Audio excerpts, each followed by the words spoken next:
ദേവമനുഷ്യന്റെ സ്നേഹഗീത അധ്യായം 207 വാല്യം 5 ബേഥനിയിൽ നിന്ന് ബെത്ലഹേമിലെ ഗുഹയിലേക്ക്.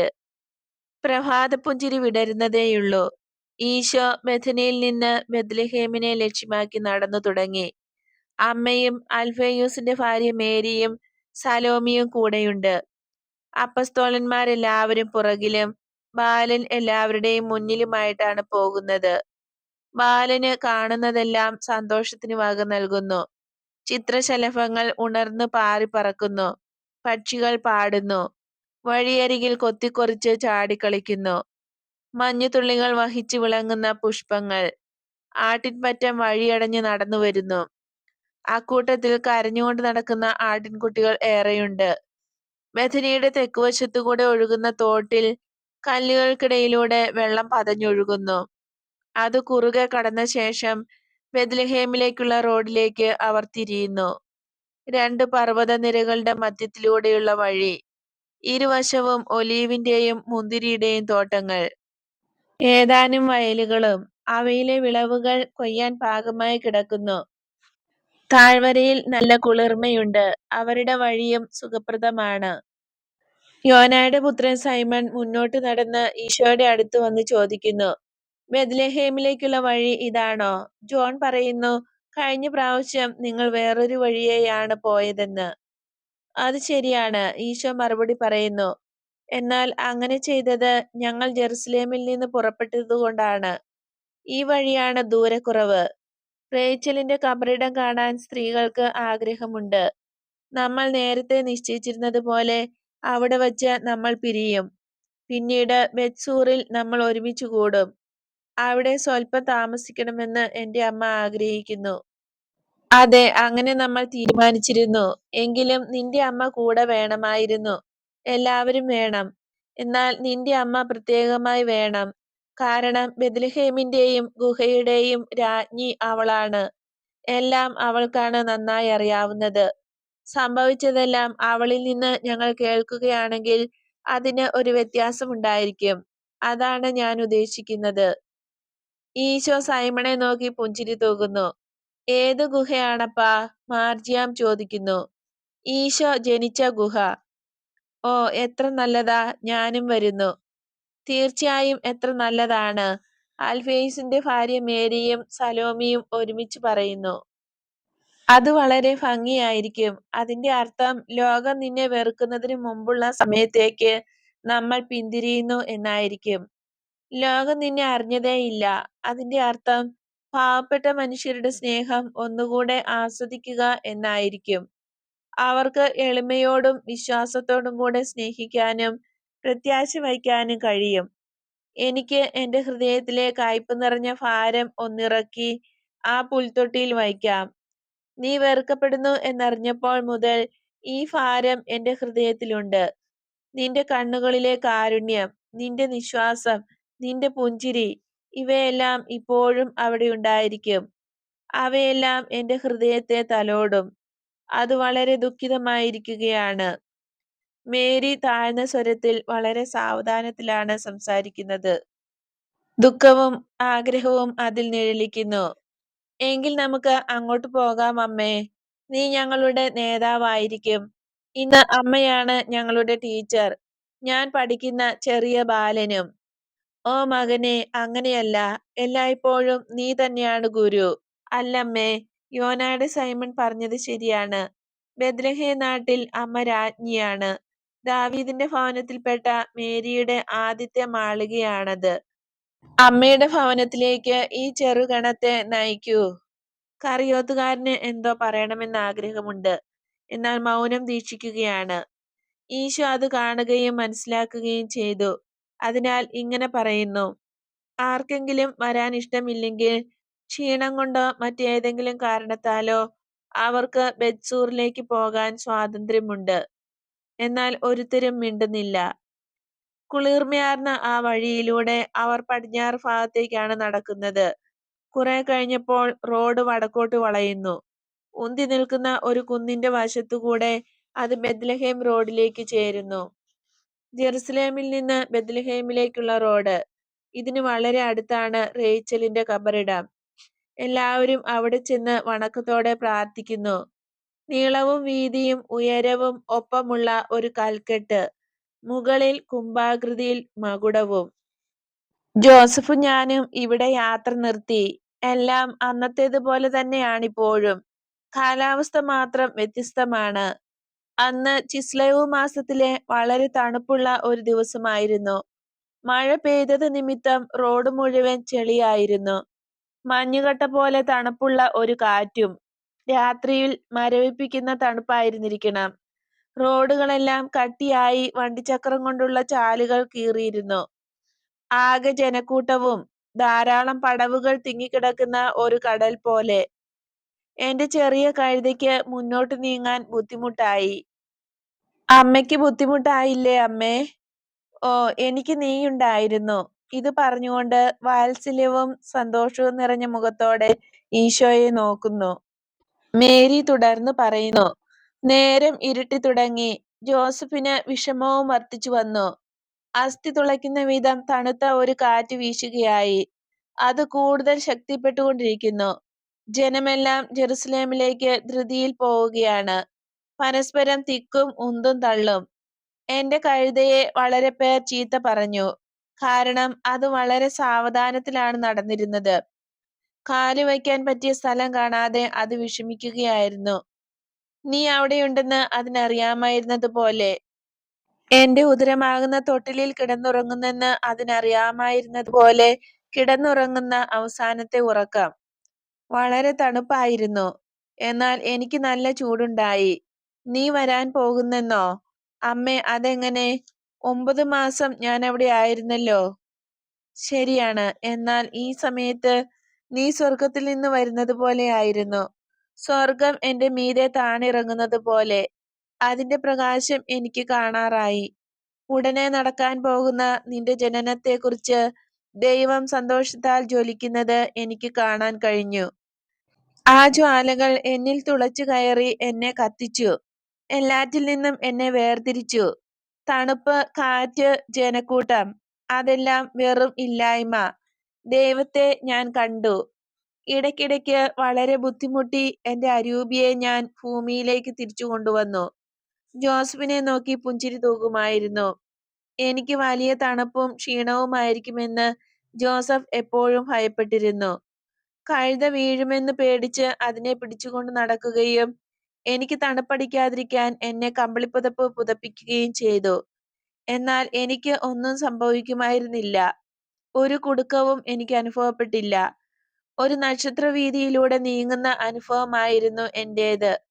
മഞ്ഞുപോലെ വെളുത്ത മേഘങ്ങൾക്കിടയിലൂടെ ദേവദൂതന്മാരാൽ ആവഹിക്കപ്പെടുന്നത് പോലെ ഞാൻ പുഞ്ചിരിച്ചു. ആദ്യം നിനക്ക് പുഞ്ചിരി നൽകി. മാംസത്തിന്റെ മറയ്ക്കുള്ളിലൂടെ നിന്നെ ഞാൻ നോക്കി. കൈ ചുരുട്ടിപ്പിടിച്ച് ജീവനുള്ള റോസാപ്പൂക്കളുടെ ഇടയിൽ നീ ഉറങ്ങുകയായിരുന്നു, എന്റെ ലില്ലിമൊട്ട്. പിന്നെ ഞാൻ എന്റെ ഭർത്താവിനെ നോക്കി പുഞ്ചിരി തൂകി, വളരെ വിഷമിച്ചിരുന്ന ജോസഫിനെ ധൈര്യപ്പെടുത്താൻ. അതിനുശേഷം ജനങ്ങളെ നോക്കി ഞാൻ പുഞ്ചിരി തൂകി. രക്ഷകന്റെ ജീവശ്വാസം കലർന്ന വായുവാണ് അവർ ശ്വസിക്കുന്നതെന്ന് അവർ അറിയുന്നതേയില്ല. റേച്ചലിന്റെ കബറിടത്തിനടുത്ത് ഞങ്ങൾ യാത്ര നിർത്തി. കഴുതയ്ക്ക് അല്പം വിശ്രമമാകട്ടെ എന്ന് കരുതിയും അല്പം ഭക്ഷണം കഴിക്കുന്നതിനും. കുറച്ചപ്പവും ഒലീവുകായും മാത്രം. പാവപ്പെട്ടവരുടെ ആഹാരം. എന്നാൽ എനിക്ക് വിശപ്പുണ്ടായിരുന്നില്ല. വിശപ്പുണ്ടാകാൻ കഴിയുമായിരുന്നില്ല. എന്റെ സന്തോഷം കൊണ്ട് ഞാൻ പരിപോഷിപ്പിക്കപ്പെടുന്നുണ്ടായിരുന്നു. ഞങ്ങൾ വീണ്ടും യാത്ര തുടർന്നു. വരൂ, ഇടയനെ എവിടെ വച്ചാണ് ഞങ്ങൾ കണ്ടതെന്ന് കാണിച്ചു തരാം. എനിക്ക് തെറ്റുകയില്ല. നിങ്ങൾ വിചാരപ്പെടേണ്ട. ആ മണിക്കൂറിൽ ഞാൻ വീണ്ടും ജീവിക്കുന്നു. എല്ലാ സ്ഥലങ്ങളും എനിക്ക് കാണാൻ കഴിയുന്നുണ്ട്. കാരണം എല്ലാം ദേവദൂതന്മാരുടേത് പോലുള്ള ഒരു പ്രകാശത്തിലാണ്. ഒരുപക്ഷെ ദേവദൂതന്മാരുടെ ഗണം വീണ്ടും ഇവിടെ വന്നിട്ടുണ്ടായിരിക്കാം. നമ്മുടെ ശരീരത്തിന് അദൃശ്യരാണെങ്കിലും നമ്മുടെ ആത്മാക്കൾക്ക് ദൃശ്യമായി എല്ലാം തെളിവായി വെളിപ്പെടുത്തി തരുന്നു. അവർക്ക് തെറ്റ് പറ്റുകയില്ല. അവരാണ് എന്നെ നയിക്കുന്നത്. എന്റെയും നിങ്ങളുടെയും സന്തോഷത്തിനു വേണ്ടിയാണിത്. ഇവിടെയാണ് ഏലിയാസ് വയലിൽ നിന്ന് ആട്ടിൻപറ്റത്തെയും കൊണ്ട് കയറി വന്ന സ്ഥലം. ഇവിടെ വച്ച് കുറച്ച് പാൽ ജോസഫ് അയാളോട് ചോദിച്ചു. എനിക്ക് ക്ഷീണം വരാതിരിക്കാൻ എന്റെ പേർക്കാണ് പാൽ ചോദിച്ചത്. ആ വയലിൽ അവിടെ ഞങ്ങൾ തങ്ങി. ഇടയൻ പാൽ കറക്കുകയും ജോസഫിന് കുറച്ച് ഉപദേശം നൽകുകയും ചെയ്തു. വരൂ വരൂ, ജെറുസലേമിന് മുൻപുള്ള അവസാനത്തെ താഴ്വര ഇതാണ്. ഞങ്ങൾ ഈ വഴിയാണ് പോയത്. കാരണം പ്രധാന വഴിയിൽ ആളുകളും കുതിരകളും ധാരാളം. തിരക്കും ബഹളവും. പട്ടണം വളരെ അടുത്തു. അതാ ബെത്ലഹേം. ഓ, എന്റെ പിതാക്കന്മാരുടെ പ്രിയപ്പെട്ട നാട്. എന്റെ മകന്റെ ആദ്യ ചുംബനം നീയാണ് എനിക്ക് തന്നത്. നിന്റെ പേര് പോലെ തന്നെ അപ്പം പോലെ നല്ലതും വാസിയേറിയതുമായ നീ നിന്റെ വാതിൽ എനിക്കായി തുറന്നു തന്നു. പട്ടിണി കിടന്ന് മരിക്കുന്ന ലോകത്തിന് യഥാർത്ഥ അപ്പം നൽകുന്നതിനു വേണ്ടി നീ വാതിൽ തുറന്നു. റേച്ചലിന്റെ സ്നേഹം ഇപ്പോഴുമുള്ള ഒരമ്മയെപ്പോലെ നീ എന്നെ ആശ്ലേഷിച്ചു. ഓ ദാവീദിന്റെ വിശുദ്ധ നാടായ ബെത്ലഹേം, രക്ഷകന്റെ ആദ്യത്തെ ആലയം, മനുഷ്യകുലത്തെ സ്വർഗത്തിലേക്കുള്ള വഴി കാണിക്കാൻ വന്ന യാക്കോബിൽ ജനിച്ച പ്രഭാത നക്ഷത്രത്തിന്റെ ആലയം. വസന്തകാലത്ത് അവൾ എത്ര സുന്ദരിയായിരിക്കുന്നു എന്ന് നോക്കൂ. വയലുകളും മുന്തിരിത്തോട്ടങ്ങളും ശൂന്യമായി കിടന്ന അക്കാലത്ത് അവൾ മനോഹരിയായിരുന്നു. ഇലയില്ലാതെ നിൽക്കുന്ന വൃക്ഷശിഖരങ്ങളിൽ നേരിയ തോതിൽ മഞ്ഞുറഞ്ഞ് കട്ടിയായി മിന്നിത്തിളങ്ങിയിരുന്നു. വജ്രത്തരികൾ പതിപ്പിച്ചതുപോലെ മനോഹരമായിരുന്നു. മൂടൽമഞ്ഞ് സ്വർഗീയമായ ഒരാവരണം പോലെ എല്ലാറ്റിനെയും മൂടിയിരുന്നു. എല്ലാ വീടുകളിലും അത്താഴം ഒരുക്കുകയായിരുന്നതിനാൽ പുകക്കുഴലുകളിലൂടെ ഉയർന്ന പുകയും ഒരാവരണമായി മാറി. എല്ലാം നിർമ്മലം, ഹൃദ്യം, നിനക്കായി കാത്തിരിക്കുന്നവ. മകനെ, നിന്റെ ആഗമനം ഭൂമി കണ്ടു. ബെത്ലഹേമിലെ ആളുകളും നിന്നെ കാണുമായിരുന്നു. കാരണം അവർ ചീത്ത ആളുകളല്ല. നീ അങ്ങനെ വിചാരിക്കുന്നില്ലെങ്കിലും ഞങ്ങൾക്ക് ആതിഥ്യം നൽകാൻ അവർക്ക് കഴിഞ്ഞില്ല. ബെത്ലഹേമിലെ സത്യസന്ധരായ ആളുകളുടെ നല്ല ഭവനങ്ങൾ ആളുകളെ കൊണ്ട് നിറഞ്ഞുപോയി. അഹങ്കാരികളും മറ്റുള്ളവരെക്കുറിച്ച് വിചാരമില്ലാത്തവരുമായ ആളുകൾ. എപ്പോഴും അവർ ധാർഷ്ട്യം കാണിക്കുന്നവരാണ്. ഇപ്പോഴും അങ്ങനെ തന്നെയാണല്ലോ. അവർക്ക് നിന്നെ കാണാൻ കഴിഞ്ഞില്ല. എത്രയെത്ര പ്രീശരും സദുക്കായരും ഹേറോദ്യരും നിയമജ്ഞരും ഇസ്രായേൽക്കാരും അവിടെ ഉണ്ടായിരുന്നു. ഇന്നവർ മന്ദഹൃദയരായിരിക്കുന്നത് അന്ന് കഠിനഹൃദയരായി വർത്തിച്ചതിന്റെ അനന്തരഫലമായിട്ടാണ്. സാധുവായവരുടെ സഹോദരിക്കെതിരെ അവരുടെ ഹൃദയം ആ രാത്രി അവർ അടച്ചു. അവർ അന്ധകാരത്തിൽ തന്നെ ഇന്നും കഴിയുന്നു. അയൽക്കാരന് സ്നേഹം നിരസിച്ചത് മൂലം അവർ ദൈവത്തെ നിരസിക്കുകയാണ് ചെയ്തത്. വരൂ, നമുക്ക് ഗുഹയിലേക്ക് പോകാം. പട്ടണത്തിലേക്ക് പോകേണ്ട കാര്യമൊന്നുമില്ല. എന്റെ കുഞ്ഞിന്റെ ഇഷ്ടപ്പെട്ട കൂട്ടുകാരും ഇപ്പോൾ അവിടെ ഇല്ല. അത്യാവശ്യങ്ങൾക്കുള്ള വെള്ളവും തീ കൂട്ടാൻ വിറകും കല്ലും എല്ലാം സ്നേഹമുള്ള പ്രകൃതി നൽകുന്നുണ്ടല്ലോ. പ്രകൃതി അതിന്റെ നാഥന്റെ വരവിനെ കണ്ടു. അവിടെ ഒട്ടും സംശയിക്കാതെ പോരൂ. അതാ ദാവീദിന്റെ ഗോപുരത്തിന്റെ അവശിഷ്ടങ്ങൾ. ഓ രാജകൊട്ടാരത്തേക്കാൾ എനിക്ക് പ്രിയപ്പെട്ട സ്ഥലം. അനുഗ്രഹീതമായ നാശനഷ്ടങ്ങൾ, അനുഗ്രഹീതമായ അരുവി, അനുഗ്രഹീതമായ വൃക്ഷം.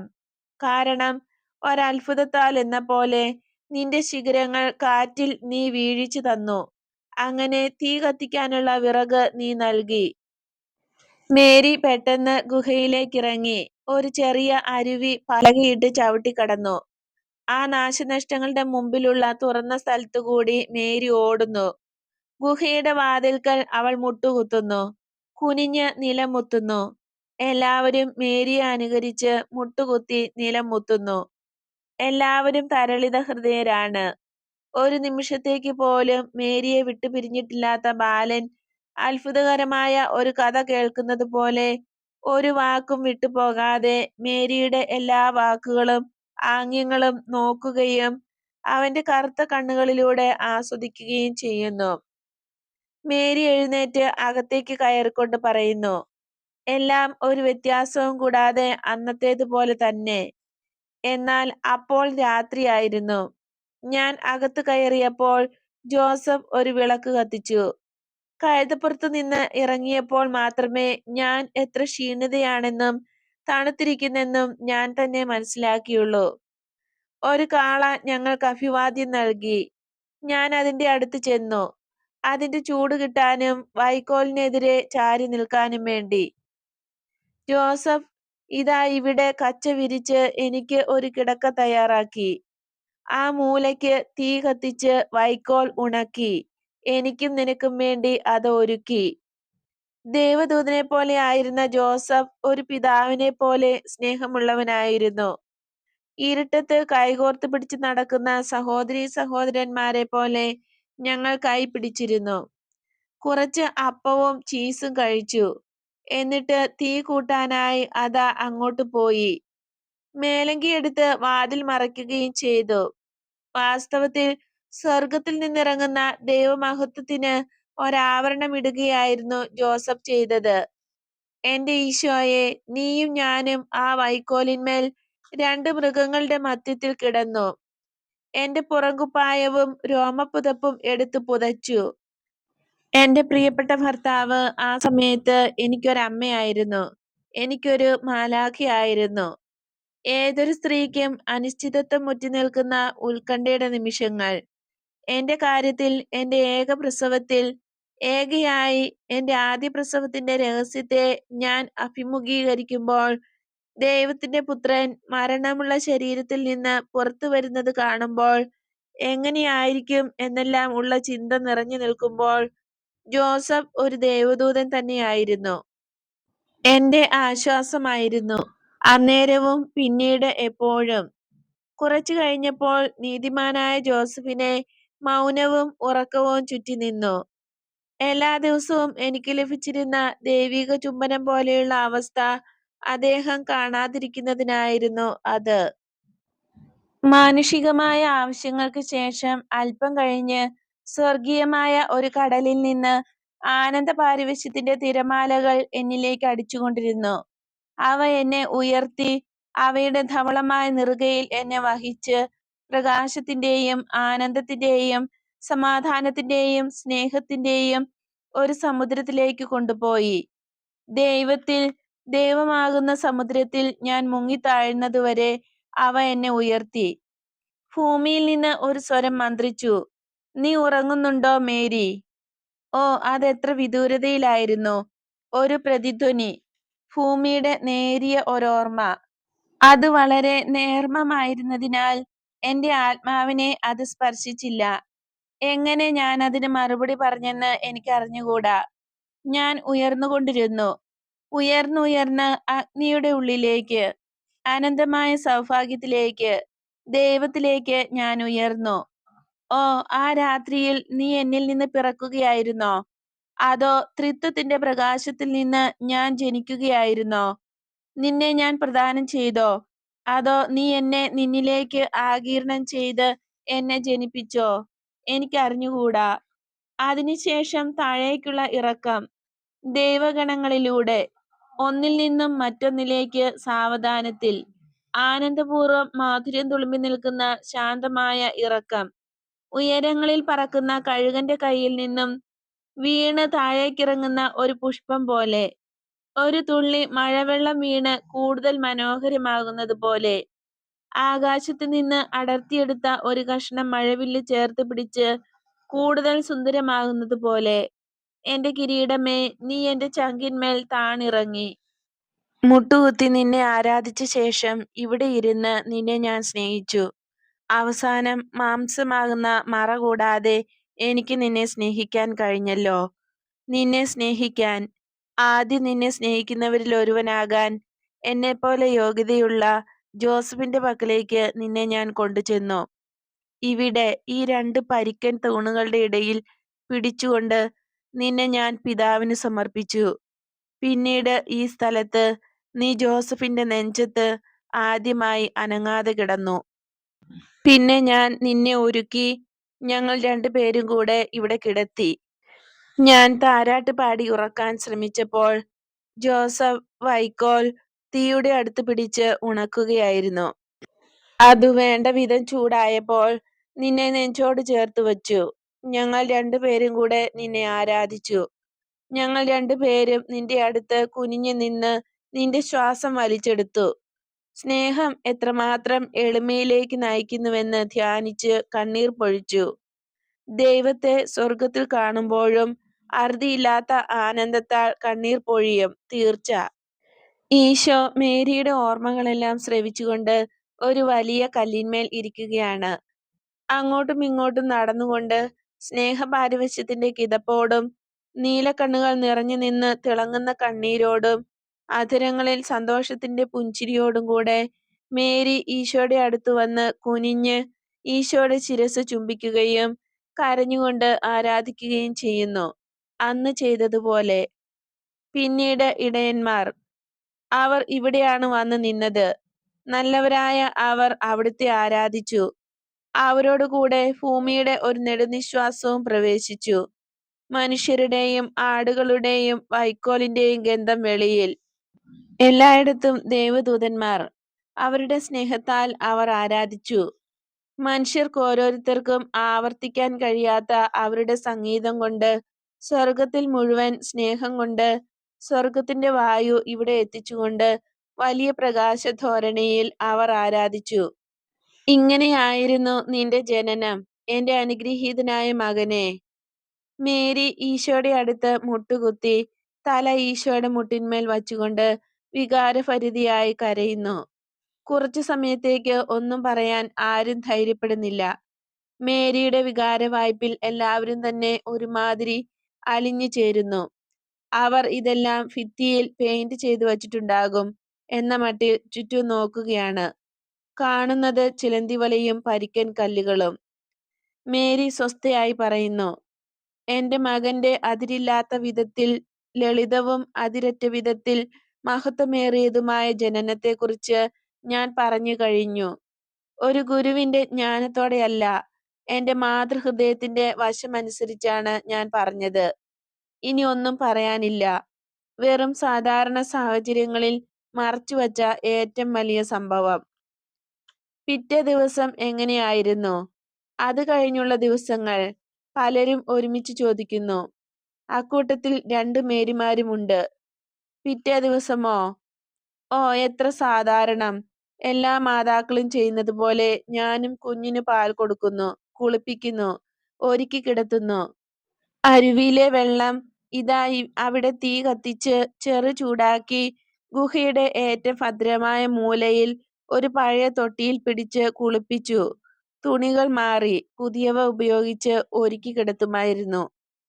ഉണ്ണിയുടെ നീലക്കണ്ണുകളിൽ പുകയടിക്കാതിരിക്കാനാണ് വെളിയിൽ തീ കത്തിച്ചിരുന്നത്. തുണികൾ ഞാൻ അരുവിയിൽ കൊണ്ടുപോയി അലക്കി ഉണങ്ങാൻ വെയിലത്തിട്ടിരുന്നു. അത് കഴിഞ്ഞ് എന്റെ ഏറ്റവും വലിയ സന്തോഷം ഞാൻ മുല കൊടുത്തു. ഉണ്ണി ശരിക്കും കുടിക്കുമായിരുന്നു. കുഞ്ഞിന് സന്തോഷവും നിറവും കൂടി. ആദ്യത്തെ ദിവസം ഏറ്റവും ചൂടുണ്ടായിരുന്ന സമയത്ത് ഞാൻ അവിടെ വെളിയിൽ കൊണ്ടുചെന്ന് അവനെ നോക്കി. ശരിക്കും ഒന്ന് കാണാൻ ഗുഹയ്ക്കുള്ളിൽ ശരിക്കും പ്രകാശം കിട്ടുകയില്ല. വിളക്കിന്റെയും തീ കത്തിക്കുന്നതിന്റെയും പ്രകാശത്തിൽ എല്ലാം വിചിത്ര രീതിയിലാണ് കാണുന്നത്. ഞാൻ അവിടെ വെയിലത്ത് പോയിരുന്ന് അവതരിച്ച വചനത്തെ നോക്കി. അമ്മ അങ്ങനെ മകനുമായി പരിചയപ്പെട്ടു. ദൈവത്തിന്റെ ദാസി അവളുടെ കർത്താവുമായും. ഞാൻ ഒരു സ്ത്രീയായിരുന്നു, ആരാധകയുമായിരുന്നു. പിന്നീട് അന്നയുടെ വീട്, നിന്റെ തൊട്ടിലിന് സമീപെ ചെലവഴിച്ച ദിവസങ്ങൾ, നിന്റെ ആദ്യ ചുവടുകൾ, നിന്റെ ആദ്യത്തെ വാക്ക്. എന്നാൽ അതെല്ലാം കാലക്രമേണ പിന്നീട് സംഭവിച്ചവ. നിന്റെ ജനനത്തിന്റെ മണിക്കൂർ പോലെ വേറൊന്നും ഉണ്ടായിരുന്നില്ല. ദൈവത്തിലേക്ക് ഞാൻ തിരിച്ചു ചെല്ലുമ്പോൾ മാത്രമേ ആ തികവ് ഞാൻ വീണ്ടും അനുഭവിക്കുകയുള്ളൂ. എന്നാൽ യാത്ര പുറപ്പെടാൻ അവസാന നിമിഷം വരെ കാത്തിരുന്നതെന്തിനാണ്? നിങ്ങൾ തരക്കേടില്ലല്ലോ, കുറച്ചു കഴിഞ്ഞ് പോന്നാൽ മതിയായിരുന്നില്ലേ? പ്രത്യേക സാഹചര്യങ്ങളിൽ കാലാവധി നീട്ടിക്കൊടുക്കുമെന്ന് രാജകൽപ്പനയുണ്ടായിരുന്നല്ലോ. അൽഫേയൂസ് അങ്ങനെയാണ് പറഞ്ഞത്. അൽഫേയൂസിന്റെ ഭാര്യ മേരി പറയുന്നു. കുറെ താമസിക്കാനോ? അന്ന് സന്ധ്യയ്ക്ക് ജോസഫ് ആ വിവരം പറഞ്ഞപ്പോൾ, മകനെ, നീയും ഞാനും സന്തോഷത്താൽ കുതിച്ചു. അത് വിളിയായിരുന്നു. കാരണം നീ ഇവിടെയായിരുന്നു ജനിക്കേണ്ടത്. പ്രവാചകന്മാർ മുൻപേ പറഞ്ഞിട്ടുള്ളതുപോലെ സ്വർഗത്തിന്റെ കാരുണ്യമായി ജോസഫിന്റെ സംശയത്തിന്റെ ഓർമ്മ പോലും മായ്ച്ചു കളയാൻ ഇടയാക്കി. അതിനായിട്ടാണ് ഞാൻ കാത്തിരുന്നത്. നിനക്ക് വേണ്ടിയും ജോസഫിനു വേണ്ടിയും യൂദാജനത്തിനു വേണ്ടിയും ഭാവി ലോകത്തിനു വേണ്ടിയും എപ്പോഴും എല്ലാ കാലത്തേക്കും. ഞങ്ങൾ തീരുമാനിച്ചു, അപ്രകാരം ഞങ്ങൾ പ്രവർത്തിക്കുകയും ചെയ്തു. കാത്തിരിക്കുകയോ? വധുവിന് അവളുടെ വിവാഹ സ്വപ്നം നീട്ടിവയ്ക്കാൻ പറ്റുമോ? എന്തിന് താമസിക്കണം? കൊള്ളാം, എന്തെല്ലാം സംഭവിക്കാൻ പാടുണ്ടായിരുന്നു. അൽഫേയുസിന്റെ ഭാര്യ മേരി വീണ്ടും പറയുന്നു. ഒന്നിനെക്കുറിച്ചും ഞാൻ ഭയപ്പെട്ടില്ല. ഞാൻ ദൈവത്തിൽ വിശ്രമിക്കുകയായിരുന്നു. എന്നാൽ എല്ലാം ഇങ്ങനെയൊക്കെ സംഭവിക്കുമെന്ന് നിനക്കറിയാമായിരുന്നോ? ആരും എന്നോടൊന്നും പറഞ്ഞില്ല. ഞാൻ അതേക്കുറിച്ച് ചിന്തിച്ചതുമില്ല. എന്ന് തന്നെയുമല്ല, ജോസഫ് വിഷമിക്കാതിരിക്കാൻ സമയം ഇനിയും ആയിട്ടില്ല എന്ന് ജോസഫിനും നിങ്ങൾക്കും തോന്നത്തക്ക വിധത്തിലാണ് ഞാൻ പെരുമാറിയിരുന്നത്. എന്നാൽ എനിക്കറിയാമായിരുന്നു, ലോകത്തിന്റെ പ്രകാശമായവൻ കാഴ്ചവയ്പ് തിരുനാളിന്റെ ദിവസങ്ങളിൽ ജനിക്കുമെന്ന് എനിക്ക് തീർച്ചയായും അറിയാമായിരുന്നു. അമ്മ എന്തുകൊണ്ടാണ് മേരിയുടെ കൂടെ പോകാതിരുന്നത്? അപ്പൻ അതേക്കുറിച്ച് എന്താണ് ചിന്തിക്കാതിരുന്നത്? എങ്ങനെയായാലും നിങ്ങൾ രണ്ടുപേരും ഇവിടെ വരേണ്ടതായിരുന്നല്ലോ. നമ്മളെല്ലാവരും ഇവിടെ വന്നില്ലേ? യൂദാസ് തദേവൂസ് ദൃഢസ്വരത്തിൽ ചോദിക്കുന്നു. കാഴ്ചവയ്പ് തിരുനാൾ കഴിഞ്ഞാണ് താൻ പോകുന്നതെന്ന് നിന്റെ അപ്പൻ ജോസഫിനോട് പറഞ്ഞു. എന്നാൽ ജോസഫിന് അത്രയും താമസിക്കാൻ ഇഷ്ടമുണ്ടായില്ല. എന്നാൽ അമ്മയെങ്കിലും? തദേവൂസ് നിർബന്ധിച്ചു ചോദിക്കുന്നു. അമ്മയെ കുറ്റപ്പെടുത്തേണ്ട യൂദാസേ. പരസ്പര സമ്മതത്തോടെ ഈ ജനനത്തിന്റെ രഹസ്യത്തിന്മേൽ ഒരു ആവരണം ഉള്ളതാണ് നല്ലതെന്ന് ഞങ്ങൾ നിശ്ചയിച്ചു. ഇപ്രകാരമുള്ള അടയാളങ്ങളോടെയായിരിക്കും ഇത് സംഭവിക്കുക എന്ന് ജോസഫിന് അറിയാമായിരുന്നോ? നിനക്ക് തന്നെ അറിഞ്ഞുകൂടായിരുന്നെങ്കിൽ ജോസഫ് എങ്ങനെയാണ് അറിയുക? അവൻ ജനിക്കാൻ പോകുന്നു എന്നല്ലാതെ വേറൊന്നും ഞങ്ങൾക്ക് അറിഞ്ഞുകൂടായിരുന്നു. അപ്പോൾ ദൈവജ്ഞാനം ഞങ്ങളെ നയിച്ചു. അതങ്ങനെ തന്നെ വേണ്ടതായിരുന്നല്ലോ. ഈശോയുടെ ജനനവും ഈ ലോകത്തിലെ അവന്റെ സാന്നിധ്യവും അസാധാരണത്വമൊന്നും ഇല്ലാത്തതാകണമായിരുന്നു. അസാധാരണത്വം സാത്താനെ ഉണർത്തുമായിരുന്നു. ഇപ്പോൾ ബെത്ലഹേമിലെ ആളുകൾക്ക് ഈശോയോടുള്ള വിദ്വേഷം ഈശോയുടെ ആദ്യത്തെ വെളിപ്പെടുത്തലിന്റെ ഫലമായിട്ടുണ്ടായതാണ്. ആ വെളിപ്പെടുത്തൽ പൈശാചികമായ വിദ്വേഷം ഉളവാക്കി രക്തച്ചൊരിച്ചിലിന് ഇടയാക്കി. അങ്ങനെ വിദ്വേഷം വർദ്ധിച്ചു. യോനായുടെ പുത്രൻ സൈമണേ, നിനക്ക് തൃപ്തിയായോ? ആളിന് ശബ്ദമില്ല, ശ്വാസം പോലും അടക്കിയാണല്ലോ ഇരിക്കുന്നത്. ഓ, വളരെ തൃപ്തിയായി, വളരെയധികം. ഞാൻ തന്നെ ഈ ലോകത്തിലല്ല എന്നെനിക്ക് തോന്നുന്നു. ദേവാലയത്തിന്റെ അതിവിശുദ്ധ സ്ഥലത്തേക്കാൾ വിശുദ്ധമായ ഒരു സ്ഥലത്താണ് ഞാനെന്ന് എനിക്ക് തോന്നുന്നു. എത്രയധികമായ വിശുദ്ധി!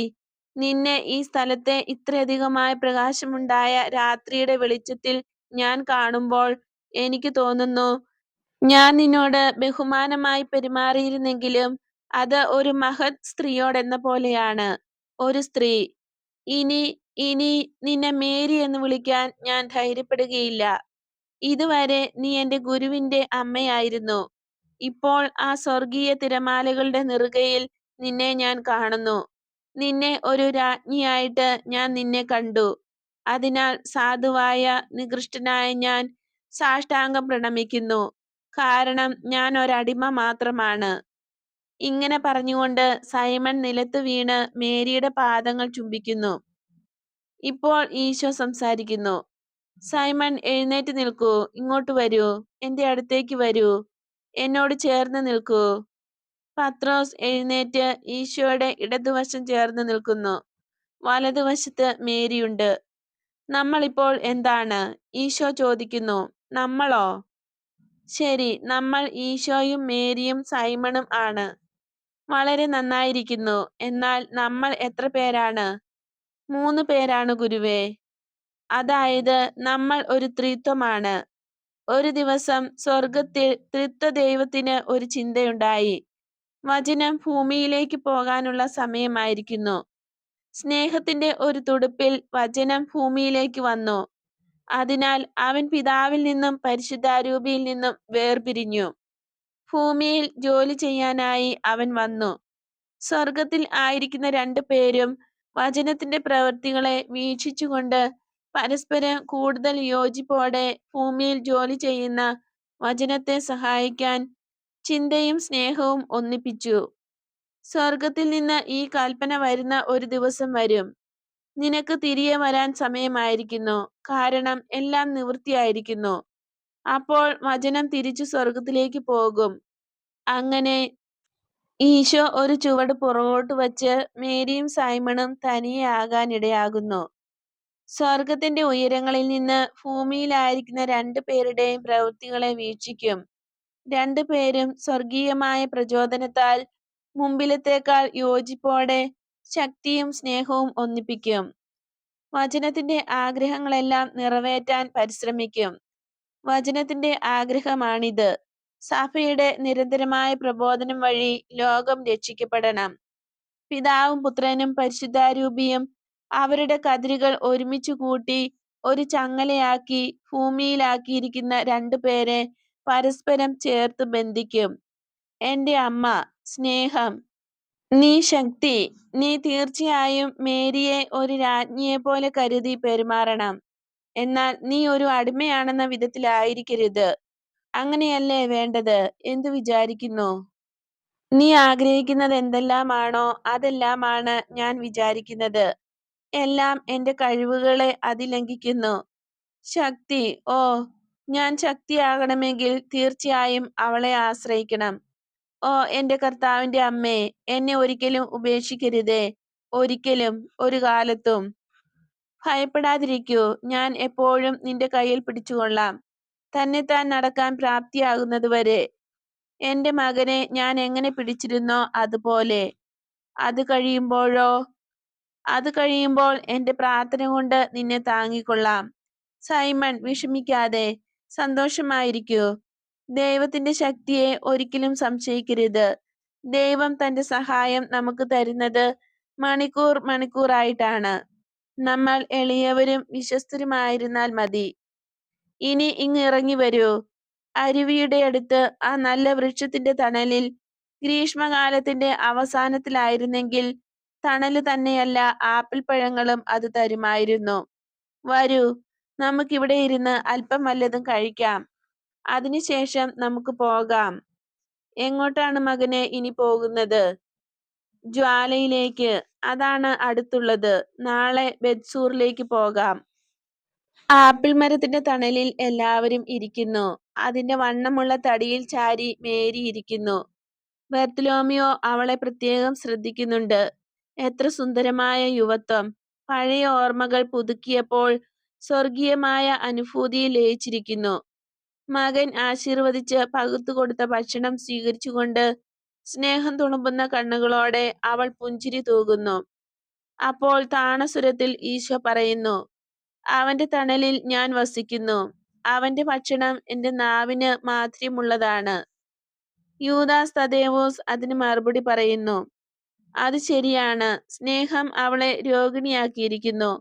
എന്നാൽ ആപ്പിൾ മരത്തിന്റെ ചുവട്ടിൽ വച്ചാണ് അവളെ ഉണർത്തിയതെന്ന് നമുക്ക് പറയാൻ പറ്റില്ല. എന്തുകൊണ്ട് സഹോദരാ? രാജാവിന്റെ രഹസ്യങ്ങളെക്കുറിച്ച് നമുക്കെന്തറിയാം?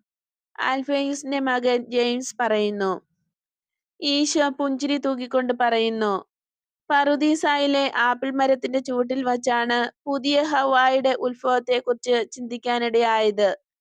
സർപ്പത്തെ പറപ്പിച്ചോടിക്കാനും അവൻ വിഷം കലർത്തിയ പഴത്തെ അവളുടെ പുഞ്ചിരിയും കണ്ണീരും കൊണ്ട് ശുദ്ധമാക്കാനും വേണ്ടിയായിരുന്നു അത്. രക്ഷയുളവാക്കുന്ന പഴം നൽകുന്ന വൃക്ഷമായി തീർന്നു അവൾ. വരൂ സ്നേഹിതരെ, അത് ഭക്ഷിക്കൂ. അതിന്റെ മാധുര്യത്താൽ പരിപോഷിപ്പിക്കപ്പെടുക എന്നത് ദൈവത്തിന്റെ മധുകൊണ്ട് പോഷിപ്പിക്കുക തന്നെയാണ്. ഗുരുവേ, കുറെ നാളായി ഒരു കാര്യം വ്യക്തമായി കിട്ടാൻ ഞാൻ ആഗ്രഹിക്കുന്നു. എന്നെ തൃപ്തിപ്പെടുത്തണമേ. നമ്മൾ ചൊല്ലുന്ന പാട്ട് അവളെക്കുറിച്ച് പറയുന്നതാണോ? ബർത്തലോമിയോ അടക്കം പറച്ചിൽ പോലെ ചോദിക്കുന്നു. ഈ സമയം മേരി ബാലനെയും മറ്റു സ്ത്രീകളെയുമാണ് ശ്രദ്ധിക്കുന്നത്. പുസ്തകത്തിന്റെ ആരംഭം മുതൽ അവളെക്കുറിച്ച് പറയുന്നുണ്ട്. ഭാവിയിൽ ഉണ്ടാകാനിരിക്കുന്ന പുസ്തകങ്ങളും അവളെക്കുറിച്ച് പറയും. ഇത് മനുഷ്യന്റെ വാക്ക് നിത്യമായ ഓശാനയായി മാറുന്നതുവരെ, അത് ദൈവത്തിന്റെ നിത്യനഗരത്തിലെത്തുന്നതുവരെയുണ്ടായിരിക്കും. ഇത്രയും പറഞ്ഞ ശേഷം ഈശോ സ്ത്രീകളുടെ അടുത്തേക്ക് പോകുന്നു. ദാവീദിൽ നിന്നാണ് അവന്റെ ജന്മമെന്ന് നമ്മൾ കേൾക്കുന്നു. എന്തൊരു ജ്ഞാനം, എന്തൊരു കവിത! തീക്ഷ്ണൻ കൂട്ടുകാരോട് പറയുന്നു. കറിയോത്തുകാരനും സംഭാഷണത്തിൽ പങ്കെടുക്കുന്നു. ഇന്നലത്തെ പോലെ തന്നെ ഒരു സുഖഭാവത്തിലല്ല ഇന്നും. മുൻപുണ്ടായിരുന്ന സ്വാതന്ത്ര്യം ഇപ്പോഴും ഉള്ളതുപോലെ അഭിനയിക്കാൻ ശ്രമിക്കുന്നുണ്ടെങ്കിലും അത് കിട്ടുന്നില്ല. അയാൾ ചോദിക്കുന്നു, മനുഷ്യാവതാരം സംഭവിക്കേണ്ട ആവശ്യമുണ്ടായിരുന്നോ? അതെന്തിനായിരുന്നെന്ന് എനിക്കറിഞ്ഞാൽ കൊള്ളാം.